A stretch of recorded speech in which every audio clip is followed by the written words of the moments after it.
میرا نام نور اجاز ہے اور میں ایک ایڈوکیٹ ہوں. میں سویس یونیورسٹی میں ابھی LLM کر رہی ہوں. اینڈ پاکستان میں حالات دیکھ کے سب سے زیادہ ریگریٹیبل چیز آج شاید یہ ہے جس طرح سے freedom of speech and expression کو کرٹیل کیا جا رہا ہے.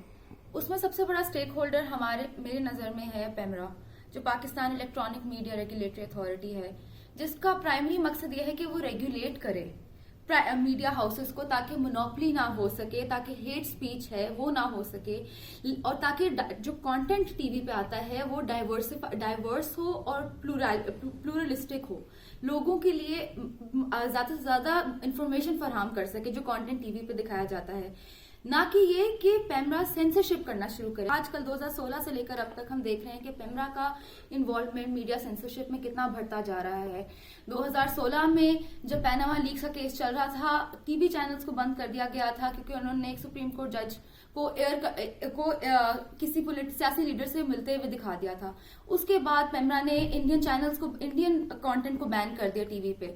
اس کے بعد آج ہم دیکھ رہے ہیں، اور یہ صرف بڑے کیسز میں ہائی لائٹ کرنا چاہ رہی ہوں، آج ہم دیکھتے ہیں کس طرح سے پیمرا نے 14 news paper T V channels پہ نوٹسز بھیجے ہیں کہ آپ نے ایک سپریم کورٹ میں جو جوڈیشل ریفرنس چل رہی ہے اس کو آپ نے اس پہ کامنٹ کیوں پاس کی.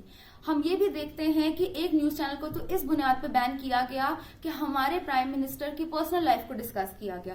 کیا یہ سینسرشپ فیئر ہے؟